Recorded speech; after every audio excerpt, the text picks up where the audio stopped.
আসসালামু আলাইকুম বন্ধুরা, মাজেদা কিচেনে আপনাদেরকে স্বাগত জানাই। আজকে আমি মাটন বিরিয়ানি করব। এইখানে 1 কেজি 600 গ্রাম চাল নিয়েছি, সবুজ মটর নিয়েছি, মটরশুঁটি। মাটনগুলোকে দেখুন এইভাবে পিস করে নিয়েছি। ঠিক আছে, এবার আমি প্রসেসিংটা আপনাদেরকে দেখিয়ে দেবো। আচ্ছা, আজকে আমি বিনা টক দই দিয়ে মানে বিরিয়ানিটা রান্না করব, সাদা মাঠা আর কি। আচ্ছা, এখানে লঙ্কা গুঁড়ো দিয়ে দেবো, গুঁড়া গরম মশলা দিয়ে দেবো, হলুদ গুঁড়ো দিয়ে দেবো, মাদ্রাসি মশলা দিয়ে দেবো, স্বাদ মতো লবণ দিয়ে দেবো। এবার আমি এখানে সামান্য তেল দিয়ে দেবো, তারপরে এটাকে আমি ম্যাগনেট মাখিয়ে দেবো। বন্ধুরা, জিরা গুঁড়োটা তো ভুলেই গেলাম, আমি এখানে 1 চামচ জিরা ধনিয়া গুঁড়ো দিয়ে দেবো। আদা রসুনের পেস্টটা দিয়ে মাখিয়ে দেব।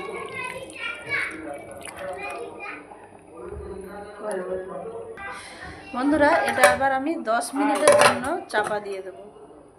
গ্যাসটাকে অন করে দিলাম, এবার কুকারটাকে রেখে দিলাম গরম করার জন্য। এতে আমরা পেঁয়াজ লাল করে নেব। বন্ধুরা, এটা আমি চালটাকে এবারে জলে ভিজিয়ে দেব।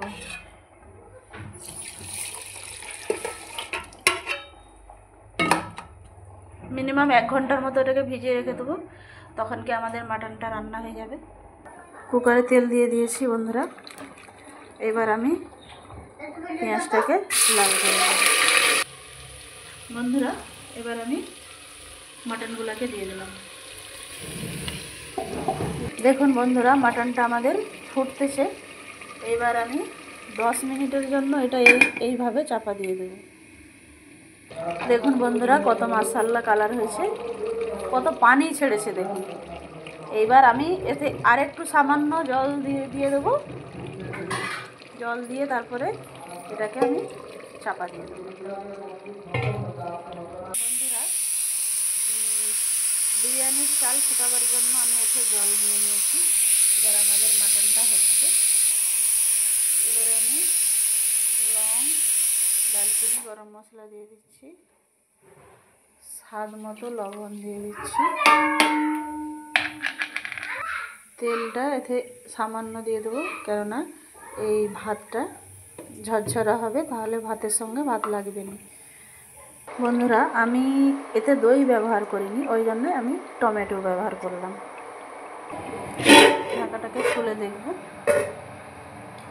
এবার ছাড়িয়ে রাখা মটরগুলো এতে দিয়ে দেব। কিছুক্ষণ চাপা দিয়ে দেবো। ঢাকাটাকে খুলে দিলাম, এবার চালগুলো দিয়ে দেবো। চালটাকে দিয়ে দিয়েছি, এবার এটাকে চাপা দিয়ে দেবো। বন্ধুরা, এখানে আলু লাল করেছিলাম আমি। আলুগুলো আমি মানে সিদ্ধ করেছিলাম, মাটনে দিয়ে দিলাম। এবার এটাকে চালিয়ে গরম মশলা দিয়ে আমি নামিয়ে নেব। কত মাশাআল্লাহ কালার হয়েছে। এবারে গরম মশলা দিয়ে আমি এটাকে নামিয়ে নেব। দেখুন বন্ধুরা, কত সুন্দর কালার হয়েছে। ধনিয়া পাতা দিয়ে দেবো। বন্ধুরা, আমার গোলাপ পানি ছিল না, পরে আমি মাগালাম, ওই জন্যে এখানে একটু গোলাপ পানি দিয়ে দিলাম। এখানে বিরিয়ানি দেওয়ার জন্য আমি পেঁয়াজটাকে লাল করে নিচ্ছি, মানে ভাতে দেওয়ার জন্য পেঁয়াজটাকে লাল করে নিয়েছি।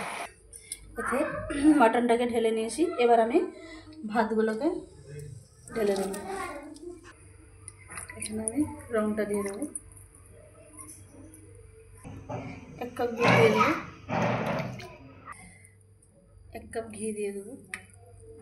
ঘিটাকে গরম মশলা দিয়ে দেবো,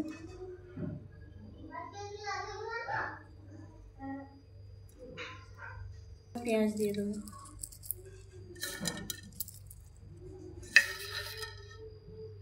বন্ধুরা, এতে আমি গ্যাসে চাপিয়ে দিয়েছি। এটা 5 মিনিটের জন্য হালকা গ্যাস করে আমি রেখেছি। এবার আমি এটাকে চাপা দিয়ে দিলাম, গ্যাসটা জ্বলছে। দেখুন বন্ধুরা, আমার 5 মিনিট হয়ে গেছে, বিরিয়ানিটা রান্না কমপ্লিট হয়ে গেছে। ঠিক আছে বন্ধুরা, এইভাবে আপনারা চেষ্টা করবেন, খুবই মাশাআল্লাহ খুবই সুন্দর হবে।